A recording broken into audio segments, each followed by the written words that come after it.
My name is Molly. I work as a public servant in a small town. 8 years ago, I married my husband, Michael, who was also a public servant. However, because both of us have jobs that require us to frequently move, we live separately. We don't have any children. Every evening at 9 p.m., I receive a message on WhatsApp from my husband. Damn, I have a meeting tonight as well. You have a hard time every night. When will you be able to come home next? Don't know. Unsure. End of discussion. This seems to be the only conversation between us as a couple.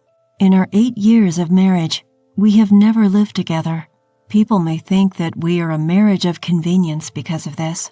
However, in our industry, this situation isn't unusual. In fact, it's rather common. That's because we are both federal civil servants. Specifically, we are soldiers. We get transferred to different military bases around the country every 2 to 3 years. Each time, our place of residence changes. 2 years ago, during one of our conversations on WhatsApp, should I buy an apartment in Jackson, Mississippi, where my hometown is? Oh, that sounds great. Hope I get stationed in Jackson as well. Of course you should. We are a couple after all. Why are you denying it? Are we really a couple? Why are you saying such silly things? Still at work, so see you tomorrow. Bye. Our WhatsApp conversations were always short. 2 years ago, I bought an apartment in Jackson where my parents live. I plan to live there even after I retire. Of course, if Michael gets stationed in Jackson, we plan to live together. On that day, I received a rare phone call from Michael instead of a WhatsApp message. That's unusual. A call instead of a WhatsApp message? Hey, my parents are planning a trip to Kentucky from Eugene, Oregon. When they stop through Mississippi, do you mind if they stay at your apartment? It would mean a lot. Sure, Michael. It's been a while since I last met your parents. Thank you. Bye. Despite the rare phone call, Michael's response was cold. When was the last time I met my in-laws? Has it been since our wedding? I guess so. I'm based in Mississippi. Michael moves around the country and his parents are in Eugene, Oregon. We hardly have a chance to meet. Now that I'm going to meet my in-laws, I want them to enjoy my hometown, Jackson. I eagerly volunteered to show them around the city. Molly, long time no see. How have you been? I'm doing well, thank you. Michael has been living alone for a long time. Sorry for not being able to meet up. Oh, don't worry. We're both kind of like air to each other. Yes, that's what we were to each other, Michael and I. Like air, for better or worse.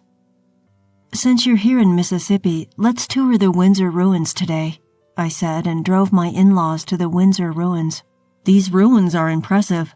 They are as grand as the Shelton McMurphy Johnson house in Eugene. My father-in-law was comparing and expressing admiration for the Windsor ruins and the Shelton McMurphy Johnson house in their hometown, Eugene. In fact, there was some damage during an earthquake 6 years ago. Parts that couldn't be repaired were demolished. That's a shame. Next, let's go to the petrified forest. Thus, I spent the whole day taking my in-laws around the attractions of Mississippi. My mother-in-law was quite taken with the city and even started talking about living here. I've fallen in love with Mississippi, thank you, Molly. Would it be all right if I stayed here for a while? Of course. I'm usually not home during the day, so I'll give you a spare key. So I handed over a spare key to my mother-in-law. I thought they would leave in 4 or 5 days at most. But a week had passed and my in-laws showed no signs of leaving. Finally, I decided to make a proposal to my in-laws.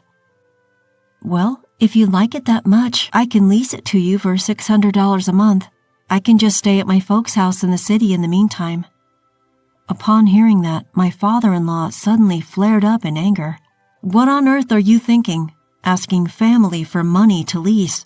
You should let us use it for free. Oh dear, calm down, honey. Thanks to my mother-in-law stepping in, the situation was somehow calmed down, but I didn't feel great about it. How about this then? You can just cover the cost of utilities you use, electricity, water, and gas. Then one day in the second week, I was at work when suddenly my cell phone rang. What could this be about? At this time? Hello? This is Brian, the Front Hills property manager. We got a call from the folks downstairs saying there's a water leak from your apartment and it's causing a stain on their ceiling. Can you come over right away? We can't go in without your permission. Even though I was told to come right away, I couldn't just slip out on my own while I was at work. Eventually, I took advantage of my lunch break to return to the apartment. Upon entering the room with the property manager, "Oh, Molly, what brings you here at this time? What about work?" "Ma'am, the folks downstairs are saying there might be a water leak from our place." "A water leak? Well, I have no idea what you're talking about." Whether unaware or deliberately unaware, I pushed past my mother-in-law and headed for the washing machine. The hose was disconnected and the washer was spinning and draining for the umpteenth time. This is the problem. I went downstairs with the manager. We were allowed to go up to the room and check the ceiling, and sure enough, there was a stain spreading across the ceiling where the washing machine was placed. I let out an involuntary sigh. My mother-in-law followed and peered into the room before going back with a guilty look on her face. In the end, I had to go apologize to the people downstairs with a box of cookies and also got billed by the property management for repairs. When I reported this to my mother-in-law, she lashed out at me. "So you're telling us to pack up and leave, is that it? We're not going anywhere that easily. Should we just up and go? Huh." The complaints didn't just stop at the water leak. The property management again called with another issue from the residents. "This is Brian, the Front Hills property manager. What could it be this time?" I instantly braced myself. The complaint this time was about my father-in-law singing loudly on the balcony every night, causing a noise disturbance. Ugh, seriously? I desperately suppressed the urge to lash out at my surroundings, but I won't let it slide this time. When I went to the apartment again, my in-laws, who should have been there, were gone. I found a note on the table. "We appreciate your hospitality. We are heading back to Seattle." What, that's it? I found myself shouting out loud. Turns out they had left without paying a single penny for the electricity, water, or gas they had used. What was left was a large amount of garbage inside the house. At least take out your trash, jeez. Anyway, with my in-laws gone, I moved back into the apartment from my parents' house. One day, my husband unexpectedly called me. "My dad and mom love your apartment, so I'm giving the apartment you bought as a gift to them, understand? If you go against this, we're getting a divorce." Behind him, I could hear my mother-in-law's laughter. After leaving my apartment, my in-laws had moved into their son's government quarters, my husband's place. Then, instead of confronting me directly, they manipulated my husband into demanding that I surrender the apartment. How did it come to this? Now I'm being forced to make a choice. Should I give up the apartment I finally got my hands on, or should I get a divorce? It's a binary choice. I thought hard, groaning. All right, I made up my mind. 2 days later, my husband didn't text me through our usual WhatsApp, but instead called. "You'll pay for this." The very day he forced me to choose between handing over the apartment or a divorce, I sent him the divorce papers by express mail. He was angry about my action, which was completely unexpected. Not even a week passed, and I was summoned by my boss at work. "A moment, Molly?" Unbelievably, it was a transfer order for me to head to Dallas.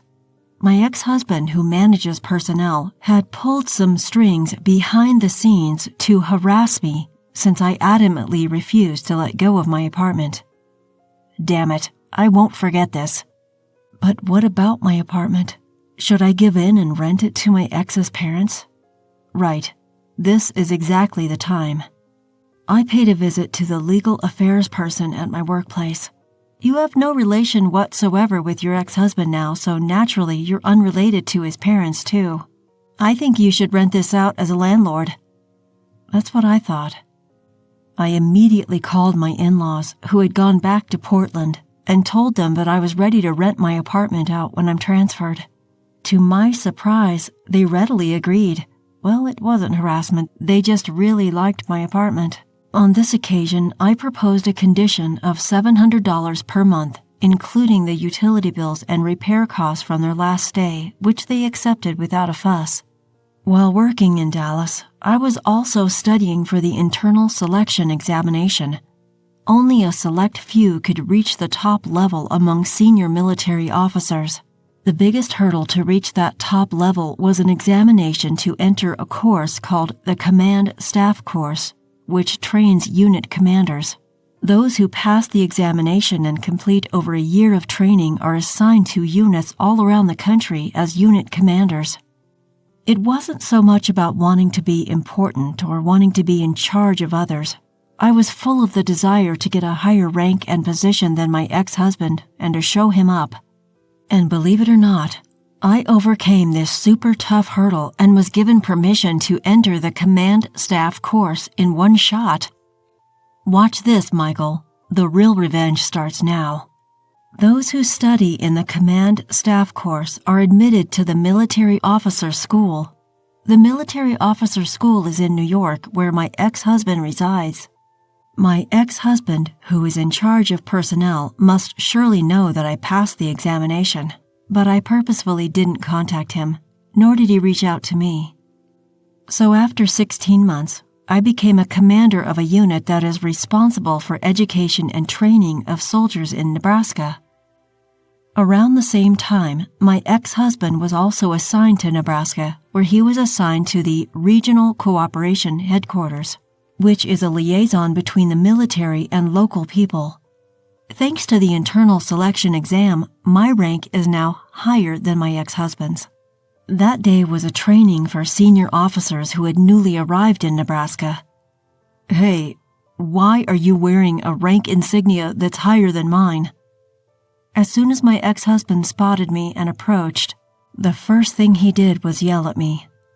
Even the higher-ups around us were taken back, wondering what on earth was happening. I brushed it off lightly. In my heart, I thought, I'm not with a low-conscious person like you anymore.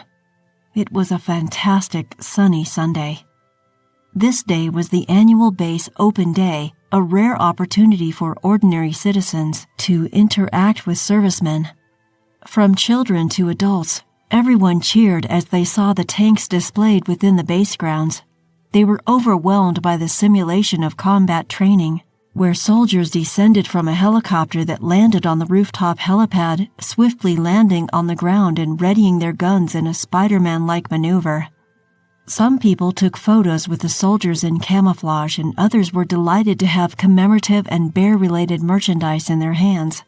As a training coordinator, I was at a booth where the ordinary citizens could experience the forward-leaning rest position with active servicemen. That's when my ex-husband showed up, bringing along some people from the Parents Association. The emotions I had been holding back against my ex-husband and former in-laws, my desire for revenge, flared up as if this was the perfect moment. Now is the ultimate chance for revenge. I can't miss this chance. How about it, mister, over there? Mom and Dad, would you like to join us too? Before I knew it, I found myself calling them over, bringing my ex-husband and former in-laws to our booth. Reluctantly, I forcefully fitted my ex-husband with an iron helmet and lined him up with the other servicemen. All right, in the military, we give everyone a number and then call out that number. We don't have time to call everyone by name. I'm going to start calling out the numbers. When I say start numbering, the person on the right will say 1, then the next person will say 2, 3, 4, and so on. That's how I got my ex-husband to line up at the far right, in the number 1 position. The others were half servicemen and half ordinary citizens. Numbering, start.